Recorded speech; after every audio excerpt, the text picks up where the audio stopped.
Yeah. And the reality is that's not a fun place to be. No. I did that for a year and I didn't lose not 1 pound during it. If I don't change something now, I'm not going to live to see my granddaughter. How did you make that happen? What is up, guys? Welcome to the ZenHard Podcast, where we find amazing achievers and we deconstruct their inner worlds, their beliefs, and their ways of life to be able to give you tools, tactics, and habits to become extraordinary and to grow in your own life. On this episode, I'm interviewing a good friend of mine, Tomas Martinez. Tomas was a school teacher who turned into a super successful entrepreneur here in San Antonio. He's one of those guys that just has the it factor. He's done Ironmans, which are extremely challenging physical tests beyond that of a marathon. And he's one of those people that when you talk to other people in town, they all know who he is. And they say, oh, I love that guy. Tomas, he has this energy that you just want to be around. And for any of you listeners out there, there's going to be a ton of information in here that may inspire you, may help you get back on the path that you think you belong on, or it may help clear up some inner conflicts that you've been having. So stay tuned, guys. This one's a banger, and I hope you enjoy. But anyway, Thanks for coming on, bro. It's great to have you here. You're one of my best friends here in San Antonio. I'm new to the area. I've known you for a relatively short period of time, but I feel like I've known you forever. Yeah, I feel the same way. Everyone who I know that knows you always has amazing things to say, and it seems like everyone in San Antonio knows you. Yeah, that's cool. Which means that you have a vibrant energy and a magnetic personality, which is a really cool trait. And for me, I'm really excited to deconstruct you a little bit and learn more about you. I'm ready. So I want to start talking about so I know you started as a school teacher. I did. And you became an entrepreneur. You're the founder and owner of Luxury Home Magazine in Austin and San Antonio, and you're expanding into other cities. Yeah. And you became this guy that everyone knows as a successful entrepreneur in the area. Yeah. And I know that you run Ironmans, which are insanely hard I can't even wrap my head around doing something like that. Yeah. I want to start there. Okay. I want to learn about a little bit, how did you start getting into these really hard physical challenges? First of all, what races have you done? What's been the hardest ones you've done? And how did you start getting into that stuff? So gotta go back to my wedding day. About a week before my wedding day, I hear about my dad running a marathon. So this was 23 years ago. And when my dad told me he was training for a marathon, and I really didn't even know what that meant, And so he ran the marathon. Him and my stepmom, Kim, they actually ran that marathon, the Honolulu Marathon, a week before my wedding. Wow. And that was when I was like, ooh, okay, that's kind of interesting. And so fast forward, my dad signs up for a half, and he says, hey, I want you to come do this half with me. He signed me up, didn't train for it. Worst idea you could ever do is try to run a half marathon without training. And I did it. And my wife would always joke that I went straight from the couch to a half marathon, paid the price, blisters, the whole nine, but it was an accomplishment, So the next year I did it again. I vowed to train and I didn't. And I went and did it without training, and it was the worst decision once again, Wait, when you say the worst decision, how bad was it? How hard was it? It's hard, because everything hurts, right? Because you haven't trained, right? So I remember, I think it was the first time I got to I was running so hard for so long, and when you don't train, you don't know how fast to run, you don't know pace, so I just took off with the crowd and thinking this is so fun. It was the rock and roll. There's a band every mile, and you're just all excited. And then I got to mile 8, and I had to go to the restroom, so I stopped running. Once I stopped running, I could no longer run again. That was it. I was done. My legs my knees hurt, my feet hurt. So I learned from that, that stupidity. And then, you fast forward to 2016, I was in the worst shape of my life. I was about 190 pounds, and I was really struggling, with the weight and struggling with just energy. I was a basketball guy. I played basketball all the way up to, my 30s and did a lot of leagues and stuff. And so here I was I was 40 years old, and I just wasn't really happy with where I was at just with my body, And I knew I needed to make a change. I knew I needed to make big changes. And so, you fast forward to my boxing coach who I'd boxed with before. I finally got a why big enough to make me really stretch. And the why was, if I don't change something now, I'm not going to live to see my granddaughter. And I specifically, I remember writing this down. It was my granddaughter. Her name is Jordan. I need to figure out a way to live long enough to see her. Right. And that became my why for my fitness journey. And so every time that I would be in the boxing gym and things were really difficult, I would think about Jordan. That was like an anchor point for you when As things an got anchor hard. point. Okay. When it got really, really hard, that became the anchor point. And so then that grew from that to I would jog. So I do 2 a days. I would run in before boxing, and then I would box. And then I was getting more and more shape. And then I had my friends. They were talking about Ironman, and they were talking about this. And I was like, again, Ironman was foreign to me. That didn't even make sense. And just clarify, what is an Ironman? A full Ironman? Full is 2.4 mile swim, 112 mile bike, and then a full marathon, 26.2. Yeah. So it's a lot harder than a marathon. A lot harder. Yeah. A lot harder. It's interesting on how that works. I'll get to that. But so I go through all this boxing training, and I realized that my friends are doing this Ironman, and I was like, I had a buddy that had done a full marathon. I hadn't done one at that point, and I'd done some halves, and I was starting to run, and it kept escalating. Like my running group, it would escalate from 4 miles to 8 miles. And then one weekend, a buddy of mine, Binkan, who's an agent here in San Antonio, we just decided, why don't we run a half marathon in the morning, that on Saturday, and we'll do a half marathon on Sunday. And we literally did it, and we both were like, looked at each other like, we can't believe we just did that. Like, Wow. I ran over 1,100 miles that year. That was in 2018, either 18 or 19. Let me zoom in on that year for a minute. Yeah. So that's a year where you grew a lot personally. Yeah. I'm sure there was, when you go to run, you always have conflicts. There's always a part of you that doesn't want to do it, and you're overcoming this. How many days, just real quick, how many days per week were you running during that time? At that point, I was probably running 3 to 4. And you did 1,100 miles for in the a year. Yeah. How many times did you have to overcome the internal mind? Was it every time? Like what? Yeah, because the first mile is, I don't care how long you've been a runner. The first mile always sucks. Yeah. Right? Sometimes it could be 2 miles, just depending on the wear and tear you put on your body, what you did the night before.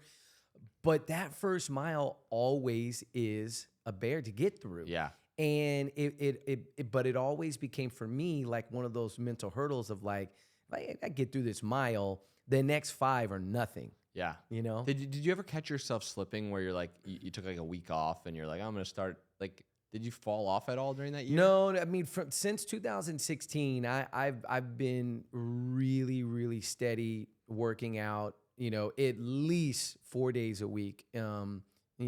Maybe the minimum with like vacation 3, but even when I go on vacation, I have running shoes. I just went on a trip to DC. I did a 5-mile run all throughout the monuments of DC. I mean, I have to be working out. What is your world like when you first wake up and you have to go and get that workout in? Like, what are your first thoughts in the morning? Well, typically I will, when I know I have a workout, I sleep with my workout clothes on. I have a routine where like I wear my workout clothes. And I know this is not feasible for everybody. I know it's not too bad. Right? But I have the running shorts. While I'll sleep in my running shorts, I'll have my shirt ready, typically, right by the sink.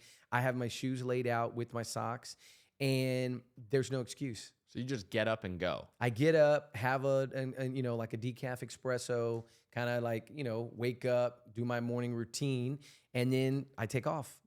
So typically within about 45 minutes, I'm out the door to try to get that workout in. Yeah. What is your? I want to go a little deeper into your inner world because you have you're always a very happy guy. You have great energy, and I know first thing in the morning for people, a lot of people that I've spoken to, including myself, like I'll wake up and like all the negative thoughts will start flowing in. Yeah. And it's not always an overwhelming sense of it. Like it depends on what's going on in life, but like when I'm tired and I first wake up, like. You almost have like this like moment of like, oh my God, I don't know how I'm going to do this today. Yeah. Right. Do you get that or do you just not get that at all? I don't want to be a weirdo because my wife always makes fun of me because it's rainbows and unicorns. The morning is really like, I can wake up and I'm just like, I'm excited. Yeah. It's just, How did you make that happen? honestly, Were you always like that your whole life? I'd have to ask my dad, but I think so. I mean, I remember as a kid, just, I always had something to look forward to. Like, it's like there's always something to look forward to. Yeah. Whether it was the baseball game or the basketball game, or the trip. My wife and I and Enzo are going on a cruise with my mom coming up in a week. There was always something to be excited about, no matter what, or just the fact that my eyes opened and, we get another shot today. So you naturally wake up and think about something that you're excited for or something to be grateful for. Oh, 100%. So that's just a natural pattern for you. Just a natural pattern. Yeah. I think I've had that, my whole life. Yeah. So, okay, I want to go back to that year where you ran 1,100 miles. And I do want to learn more about, how that became into an Ironman and stuff like that. But first I want to know, when you started going down that path and really going in deep, was there a change in your career at the same time? Like, did that change your, when did you go from being a school teacher to, and then the training, how did that connect? Yeah. Like how did you when did you become an entrepreneur, and how did the training affect your life as an entrepreneur and your success? Well, when I was a teacher, I played basketball. I didn't have any kids while I was a teacher. Well, not till later. So while a teacher, I would literally get off of work. I'd go to Lifetime and I'd play basketball, and I would play for 3 to 4 hours, 3 to 4 days a week. But the problem was that I would get injured and then I couldn't play, and then I'd dislocate all my fingers, you know what I mean, twisted ankles. Yeah. But then when I started my career as an entrepreneur, starting at luxury, starting the publication that we started, I knew that exercise was important, but I felt like I was so busy that I didn't have time. Right. I would always make the excuse that I didn't have time. Right. When was I going to do it? How was I going to do it? And I made every excuse in the book of why I couldn't work out. So did you take time off of working out when you first started the business? Well, you got to remember, so like when I first started the business, I was 36 or 35. So yeah, so this was 12 years. So I was 35 years old. My son was maybe 6 months.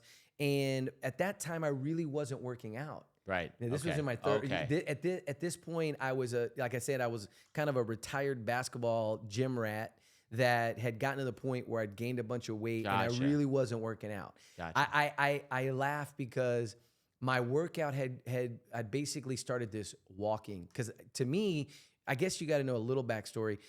Jogging to me was the dumbest thing that anybody could ever do. Like my dad would jog and I would this is the dumbest, most like silly workout. I was like, I hoop, I play basketball, I run up and down the court, you know what I mean? I'm breaking a sweat, and jogging to me was just stupid. And so I'll never forget, this was probably 2014, 2012, I was walking. So I had a little track around my house, little, a thing that I would, a routine that I would walk. I'd walk 3 miles in the morning. And I felt great about those 3 miles. I did that for a year, and I didn't lose not 1 pound, Jared. Wow. Now, I was religious with this walking. Yeah. And I thought I was doing something. Yeah. You know what I mean? I'm listening, I'm walking, and nothing happened to my body. Like, I kind of got to the end of the year, and I was like, dang. So then, fast forward, I was starting to box a little bit, but I really didn't dedicate myself to it. And then 16 is where I really realized, that's when, this whole thing happened where I was like, okay, I'm 190 pounds. I've got to make changes. And that's the point where I needed a why. I was like, what's going to motivate me? That's when I came up with my why as my granddaughter. Yep. And then at that point, I was in a boxing class, and there was a lady in the class. There was 4 of us, and there was a lady in the class. Her name is Jamie, and Jamie Spanley, one of my advertisers in the magazine. Jamie looked at me and she goes, you just need to go run. And I said, I don't run. I don't jog. Running is stupid. And she goes, I challenge you to run 3 miles tomorrow. And I looked at her and I said, I'm not, unless somebody's chasing me, I'm not running. Yeah. Like, it's not going to happen. Yeah. That sat with me all day, all night. I literally woke up and I go, I got to run 3 stinking miles today. And I was like, I don't know how I'm going to do this. I put my shoes on. The first mile was horrible. The second mile was worse. The third mile, I was like, I hate Jamie. You know what I mean? Like, this is stupid. And I finished, but I was like, there was this sense of accomplishment that, like, I was like, okay, I didn't die. And it wasn't, I mean, it was bad. So I see her the next workout and she's like, did you run? And I go, yeah, I did run. And she goes, how was it? I said, it sucked, Jamie. I hate it. I said, but it really motivated me. Well, I've now told her, we've talked about this, that led to me making jogging like a passion. And it led to 2018 full marathon in San Antonio. That was the year that culminated in the 1,100 miles of running the San Antonio Rock and Roll Marathon. 2019, I ran the Vegas full marathon, the rock and roll, with a buddy who wanted to run one. So we ran one and finished it. And then I had another buddy who I had been telling all year long, Bincon, 2019, hey, you need to run the full. You need to run the full. And we've been running all these miles. Let's do it. So in 2019, he and I ran the full in San Antonio Rock and Roll. But just think about it. Like, this came from somebody who didn't want to run at all. That was a pivotal moment in your life. So first of all, also, you got me to sign up for this triathlon sprint. So I know. I really appreciate that. It's like having something to train for is another why. Yes. It's another, framework. I like to think of, for me personally, and I think a lot of people can resonate, if I don't have a framework, if I don't have something I need to do, I lose the inner battles. Yep. I'm like, yeah, I could do that. It worked out yesterday, whatever. And I don't do it. But if I have something I must do and it's in my schedule, then the inner conflict comes up and it's like, well, it's already in there. I have to do it. Got to do it. So giving me that, I thank you for having me sign up for that. Yeah. I also will say that some of the highest highs of my life have been after a long run. Yes. And I'm a horrible runner. Yes. I got back from a plant medicine retreat one time and I went for a run. Okay. And I was like really in my soul. I was really like in my body, very present. I was in a really good state of mind. And I was very aware of like my mind and my ego. And I was like, in a great place. And I had never ran more than 4 miles in my entire life at that point. And 4 would kill me. Yeah. So I got out to go for a run. I'm like, and I was like so present that I didn't even plan how far I was going to run. I was like, I'm just going to go run. And I literally put on music. I had no judgment for the music. I wasn't like, oh, the song sucks. I was like, no, whatever's on is on. Yeah. I'm running. I'm just going to be present. I'm going to keep running until I decide I don't want to anymore. Yeah. And every time a thought came up and it was like, your leg hurts. Yeah, well, I don't need that thought. Like, gently put it down. I wasn't getting frustrated. It was just a gentle quieting of the mind. Yeah. And then next thing you know, I'm at 4 miles. So I broke my record. Yeah. Next thing you know, I hit 5 miles. And I'm like, and I still felt, at that point, I started feeling good. Yeah. And then I'm like, I'm going to keep, and at this point, I was really far from my house. So I'm like, I'm like, how am I going to get back? Yeah. I'm like, I'm just going to keep this mindset of not thinking and just keep going. Yep. Next thing you know, I'm at 7 miles. Yeah. And I'm like, holy crap, I'm at 7 miles. I'm like, I'm going to run 10 miles today. So next thing you know, I'm at 9 miles and I'm like, all right, I'm getting pretty tired. Yeah. So then I start looking at my phone and the distance and it's like 9.1 and I'm like, oh crap. And I'm running for like, I'm like, let me look again. It's like 9.14. I'm like, oh no. And every time I started looking and hoping I'd be closer, I got more and more tired. Yep. But I finished the 10 miles and it was funny because Madeline was like hanging out in the house and she was, I walked back in, I'm like drenched in sweat. I'm like, so much energy. And she was recording me and I didn't know.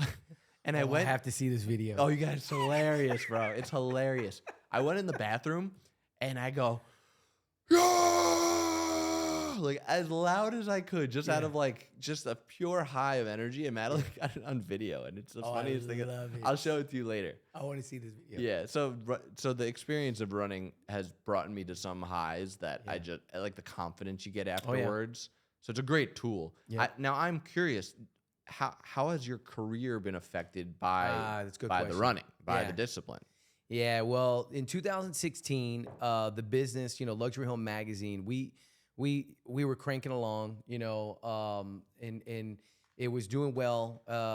But when the discipline of really digging into working out obviously took a whole new level once I really started getting serious about the discipline of working out.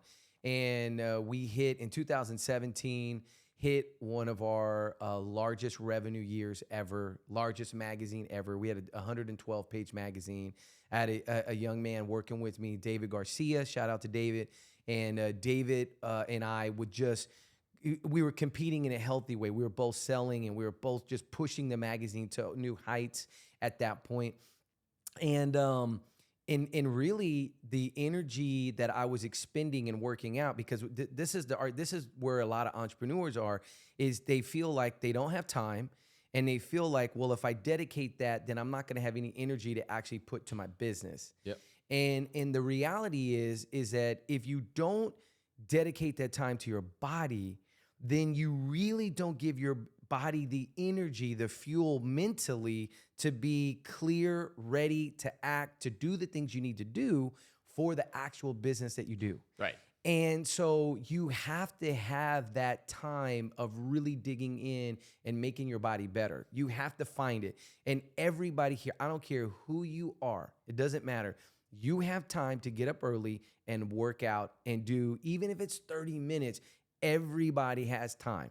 Now, whether you're willing to make the time or find a why big enough, that's really the question. Yeah. And I mean, for me, I actually spend more time reflecting and working out and doing things that help my personal growth, because I understand that in doing all of those things, it builds my confidence, and my confidence allows me to see opportunities, and my confidence allows thoughts to enter my state of being that maybe I would never have had.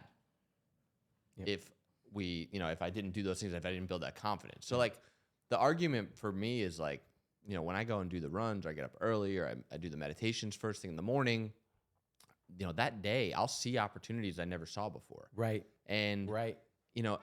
It's like your subconscious mind is always judging what you do. So if you're like, I'm going to start working out, and the next morning comes up and I'm tired, I'm going to snooze today. And then the next day comes up and I'm going to do it, and you're kind of being flaky. Yep. Then your subconscious perceives you as a flaky person, and your confidence is mid-level to low level. Yeah. But if you get up and I'm tired, well, I'm doing it anyway, and you do it and you feel proud. Next day you do it, you feel proud. Next day you do it, you feel proud. Next thing 2 weeks go by and you've done it every day. Yeah.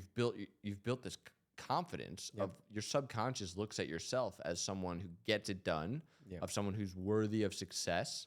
And I'm curious about I'm going to ask you in a minute about your kind of philosophy of life. Yeah. I'm more on like the energy. I kind of like have belief that there's a lot of things about us that we don't know, because we can't measure things. Like, for example, 50 years ago, Wi-Fi would have been a crazy, thing to comprehend.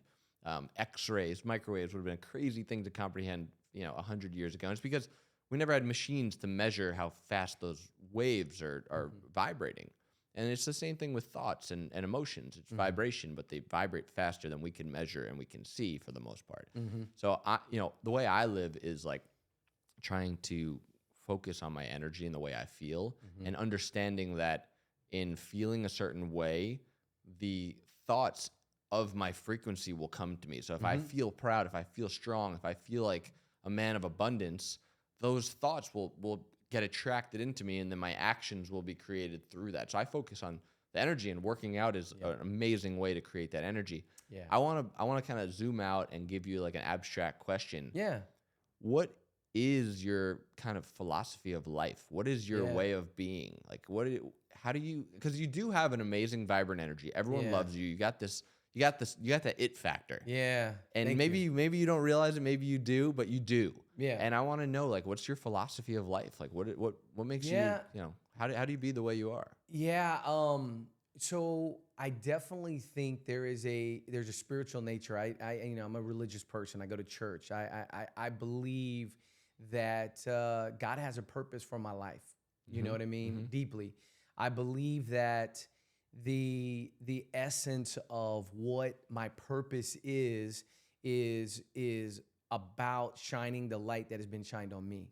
And I've been blessed beyond measure, with amazing parents. I've been blessed beyond measure with a wife that just believes in me, more than I believed in myself in a lot of ways, and so I believe that that I was created by God, and that God has a purpose for my life and what He wants for me. And go to an amazing church, CBC, and I feel like the Bible has always been something for me that has resonated deeply. When I went to my trip to Israel, and got to see the Sea of Galilee. I got to walk in the Holy Land. I really feel like it made the Bible real in a way that had never been made real to me. And so when I think about my life philosophy, I really reflect on, what happened. I remember in 6th grade, Ryan Shelton, shout out to my high school buddy. I was at his house spending the night, and I didn't grow up in a religious family. I didn't grow up going to church. And I remember at one point, his mom walked into the room. It was a Sunday morning. She said, "Hey, everybody get ready. We're going to church." Yeah. And I looked at my buddy. I go, what do you mean we're going to church? Like, what he doesn't realize is that moment of his mom, Miss Shelton, it changed the trajectory of my life. Wow.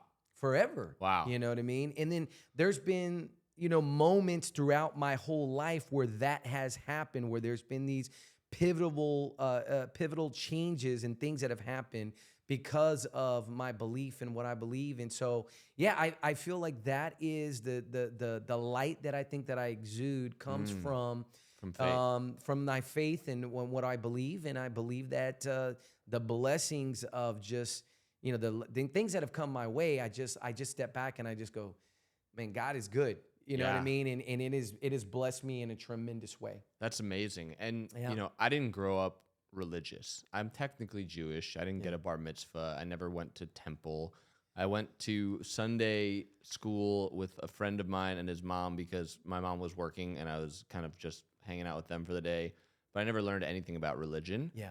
I always had no real conception about, what is God? What is source? I had no kind of opening to any of that stuff until more recently in life, actually. And I've been able to feel connection to something higher. Yeah. And I've pondered a lot on what is God? Yeah. What is the universe? Like what is all this stuff? And I'm curious what your beliefs are, because I have some things that are, I think, and in this conversation, I think is a really important one to have. Yeah. Because, especially like, in today's day and age, there's so many people that are so far from being aligned with their spirituality and being aligned with faith and having a connection to something higher. Yes. And I feel like you need something higher to be able to live a fulfilled life.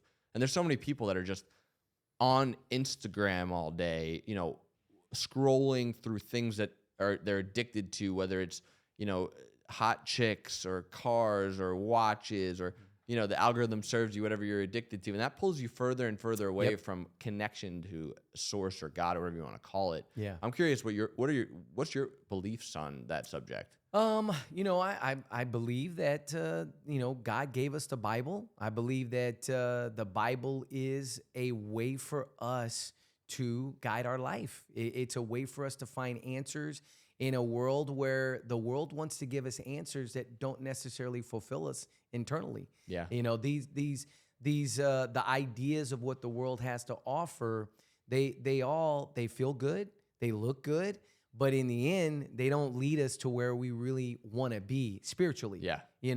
And I feel like the Bible is the best guide. Is following, reading it, learning from it. Will never be perfect. Like this is a conversation I have with my son. My son is 13, right? He's gonna be 14. Right. And I've said this to him probably since he was probably like 9 or 10 or something. I said, listen, mommy and daddy know you are never gonna be perfect. And we are not shooting for perfection. Right. Like Jesus was perfect.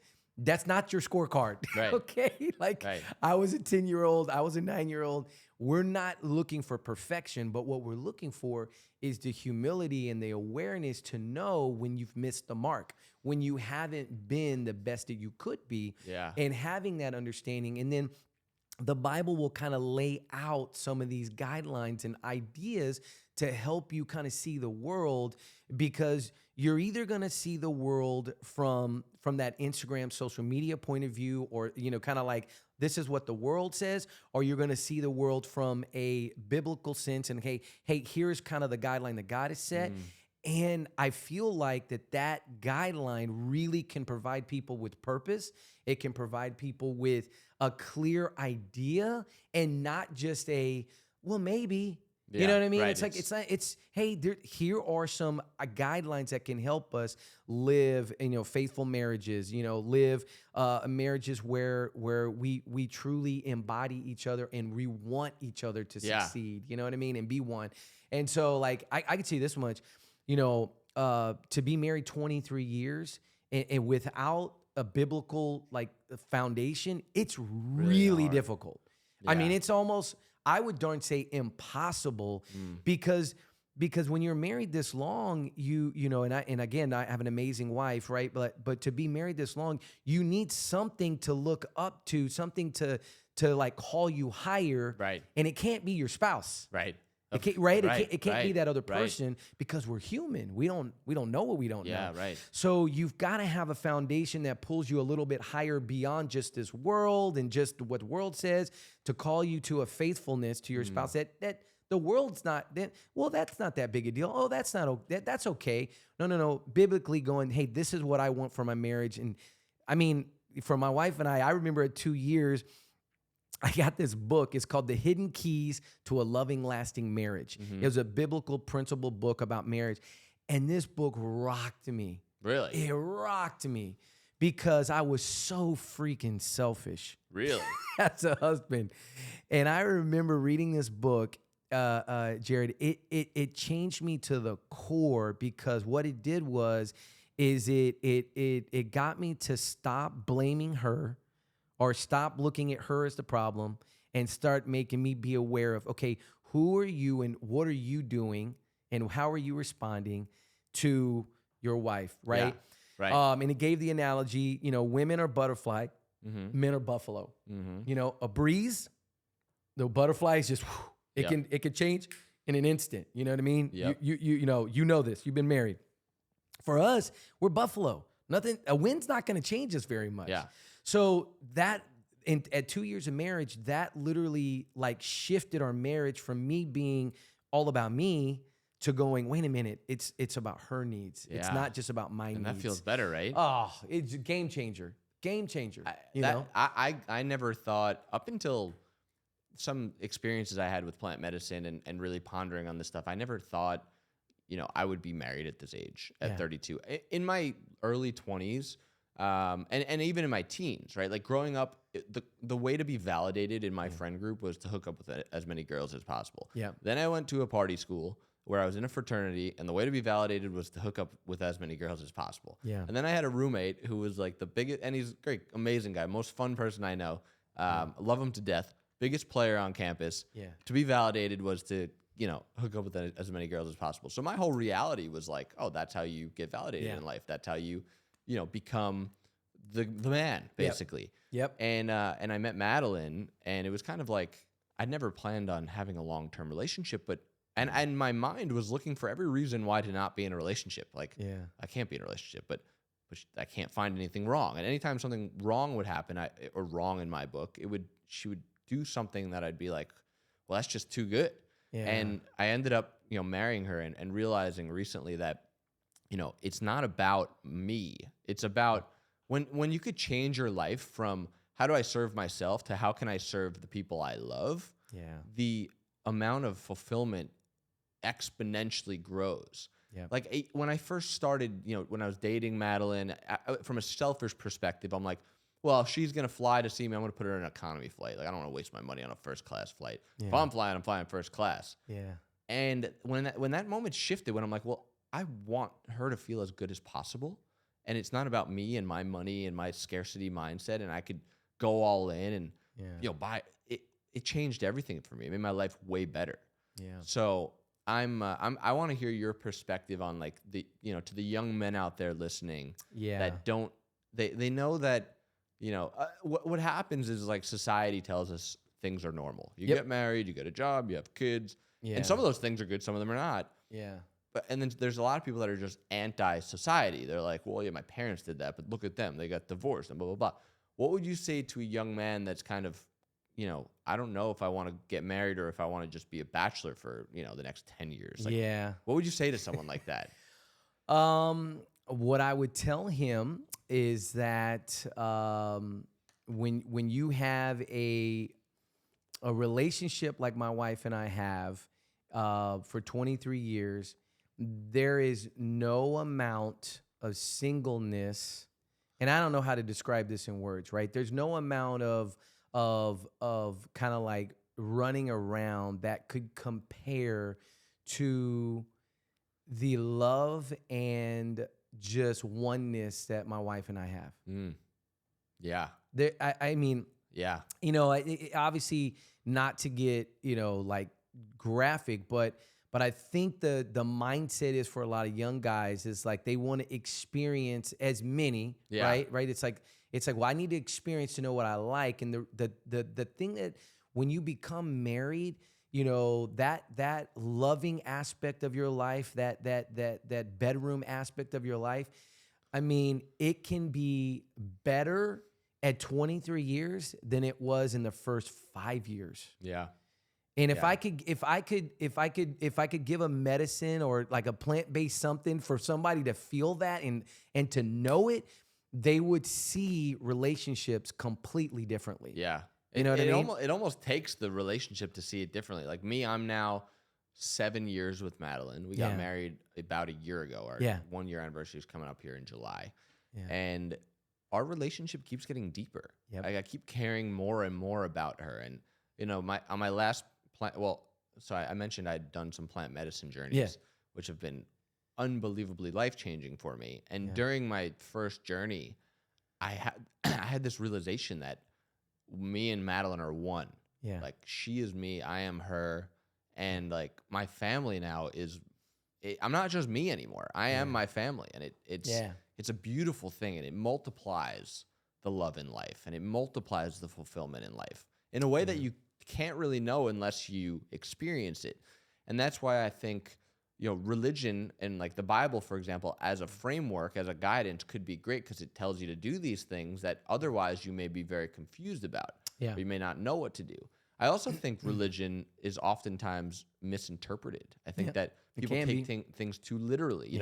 For example, I hear a lot of people say, if you're a good person, you're going to die and go to heaven. If you're a bad person, you're going to die and go to hell. Yeah. Like, I don't believe that. Yeah. I believe that if you're a good person, your life is going to be heaven. Yeah. You're going to be living in heaven. If you're a bad person, your life is going to be hell.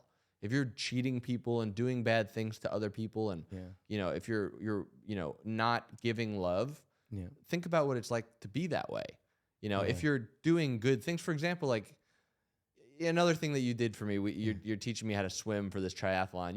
You went to the store and you bought me all the stuff I needed without me even asking you to do it. And it's like that simple act of doing something like that for me, from your perspective, probably makes you feel better. And it's like being a good person allows you to live in a world where you can vibrate the way that you do. Yeah. And I think that, a lot of people are really lost right now. Yeah, I agree with that. I think, but I do think it comes back to these just basic principles of people understanding that it's not just about you. I mean, if we do want to live our life just about ourselves, it's really hard to have impact on others and to feel the joy that we felt, right, when we're giving to other people, when we're helping other people out. And so I would think, Gary Vee talks a lot about this, is getting an awareness of who you are and understanding how you fit in this world in a sense that you're not just here to serve yourself. It's more than that. There's a whole bigger purpose than that.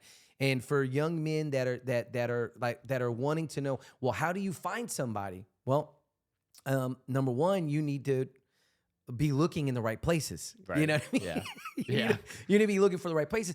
And you want to find somebody that's going to have, the same belief systems that you have, that has the same ideals that you have. Because if, the Bible talks about being, yoked, if you're yoking two animals and they're two different animals, you can't really yoke two different animals. So the idea with that is yoking yourself with someone that has the belief system, that has the same ideas that you have. My wife is the most generous person in the universe. Right. And so we didn't start out that way. I was really a little bit more selfish and hesitant. But because we've been yoked together, I've started to sense why she feels so strongly about being so, generous. And it started to rub off on me to make me more generous. Right. You know what I mean? And so, look, and this is the other thing for young dudes. I know you thinking, you want the arm candy, right? Like it's like, I need that. I need that arm candy. You know what I mean? And the idea is listen, I know that people say this she's cute, but and she's really smart, but she's not, maybe she's not a 10 or a 20 or whatever. She's not hot enough for me, right? Or whatever. Here's the reality. The reality is, yo, dude, you're going to get old. Yeah. We're all going to get old. Yeah. And I can tell you, I know people that are in their 60s, 70s, 80s. I know people that are in their 40s and 50s that don't have anybody. They don't have the arm candy or this, amazing woman that wants to be next to them. Yeah. And the reality is that's not a fun place to be. No. And can you imagine? Good luck finding it at that point in life. It's tough. Also, not for nothing. The arm candy gets old after a few rounds. Like, not to be, it's just, okay, everything gets less exciting after some time. Right. If they can't call you higher, if that's their only trait. Yeah. If they can't call you higher, then how is that going to move you forward in your journey? Yeah. Because I will tell you, my wife has called me higher. I'm not here sitting talking to you if I don't marry Christina. Right. No, seriously, I'm not kidding. Yeah. Like, you and I never meet. Right. I never joined EO. Yeah. You and we never our paths never cross. Yep. But because my wife has called me higher, we start the magazine. That was my wife's idea.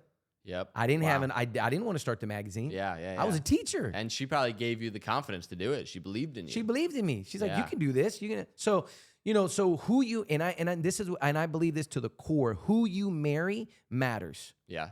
The person that you're gonna do life with matters. Yeah. And if you're gonna do life with that person, but it's like they're not, my business is more important or what I do is more important. They're just here along for the ride. Trust me, that's not gonna be the relationship that's gonna take you to the next level. Yep. You need somebody that's gonna help take you to the next level. Yep. And so my wife, we laugh about this, but she'll have intuition, she'll have ideas, and she'll have things that she believes. And sometimes it drives me crazy, right? And sometimes I got to go, damn, she was right again. For the 100th time. Yeah. You know what I mean? And she knew. So who you marry matters. Yeah, I think what it boils down to. So what I wanted to derive from you is, when you spend time with you and talk to other people, you always get this great feedback, right? And there's just certain people that just have that, and there's certain people that don't have that. Yeah. And the one common thing that I'm finding from people that have that, like, let's just call it that it factor. Yeah. They're magnetic. Whatever they're doing ends up working, right? It ends up working out somehow. People want to be around them. When they, start a new business, it's successful. When they start working on working out or whatever it is, they follow through with it. It's like that it factor. Yeah. And I think what it boils down to is a simple life and discipline, right? It's having a life partner. It's like when you're married and you're, kind of having a stable life, your mind is always like, oh, it'd be nice to have this freedom. Or I used to suffer from that. I'm like, I need to get out. I need to go travel. I need to do this. And there was a moment that really got me thinking one time. It was right after my first business took off, and I was making a bunch of money with e-commerce. I was making like $10,000, $20,000 a day, just like, oh my God, I need to go experience things with all this money now. And I ended up buying the Lamborghini. Yeah. I was traveling in Asia. I went to China to see my partner, and then I went to Thailand just to explore. Yeah. And I was on a tour boat where we were going and seeing Buddhist temples. Okay. And there was maybe 20 other people on the boat. And there was a couple, a French couple. They were a bit older. And I was talking to them, and I was just were you by yourself? I was by myself, Got it. just me. Yep. And I was talking to them for a while, and we depart the boat, and the lady of the French couple goes, I hope you find what you're looking for. I was like, what do you mean what I'm looking for? Does it look like I'm looking for something? And I was like, what does she mean by that? Yeah. And I'm like, I was like, what did she mean by that? How old were you? How long ago was this? I was 26. Okay. So this was 6 years ago, 7 years ago. Yep. And it really struck me in my core. I'm like, does it seem like I'm looking for something? Am I missing something? Am I lost? Yeah. And now reflecting on it, it's like, okay, I was having a great time, but I was looking for something externally that I could have found internally. Yep. And that lesson is really powerful. The problem is most people don't get the opportunity to experience it because they don't create the financial success that allowed them to go do those things and realize that buying the Lamborghini, traveling on exquisite trips, and doing all this, luxury stuff, they still think, oh, all right, yeah, whatever. It's not going to bring me fulfillment, but like I still need to do it. But they never actually get there. So they're always chasing it. Yep. I was lucky because I got a lot of the material stuff when I was younger, and it was fun. It was cool, but there was still that emptiness, that void. Yep. And so anyway, getting back to that it factor, it's the people that fill that void. It's the people that fill that void with love. It's the people that fill that void with long-term relationships, lives that are not about them anymore. It's about the people around them. It's about giving. It's about doing for others and not trying to take for yourself. It's about getting up early, getting out on those runs, sticking to your disciplines for years, not days, not hours. And I think you're a perfect example of that. And I'm super excited to see what the trajectory of your life continues to be. I know that it's going to be massively impactful. I know that your business is going to be massively successful. So anyway, this conversation's been awesome. Yes, I appreciate it, my man. Yeah, and it's really cool to be able to be an example for other listeners that are kind of lost in life. Tomas, you are a great person to look up to and try to be more like. So thank you for being vulnerable with us and opening up about life. Yeah, appreciate you letting me be on the show, man. This was awesome. Yeah, do you have anything else that you want to share or anything else that you'd want to leave the listeners with? I think the biggest thing right now, if anybody that's looking to start a business or is like curious, like how should I get started? What should I do? Find somebody like a Jared. Find somebody, look me up, the Tomas Martinez. Shoot me a DM. I'm an open book. I've got. I'm sure you feel the same way. It's like, look, I will share whatever tips that have helped me gain the success that I've had. I have no problem sharing that because there's only a few people that are going to actually do what we did. Yeah. Right. There's only going to a handful. Like you can lay out the blueprint for people. Yeah. And a lot of times they still won't do it. Oh yeah. Because it's too hard. Yep. And what we but reach out. I'd love to share whatever I can do to help in any way that I can help. So excited. Amazing. So we'll share your social media handles in the show notes. We'll share the book. I think you called it Hidden Keys to a Loving Marriage. Loving Lasting Marriage. Loving Lasting Marriage. Yeah, Gary Smalley. Yeah. We'll share the show notes. We'll share the book in the show notes. And this was a very energizing and really validating conversation. A lot of things that I was hoping to hear, I heard, and really appreciate it. This was awesome. Thank you. Yeah, appreciate it, my man. All righty, let's do it. Let's go golf. Let's go play some golf.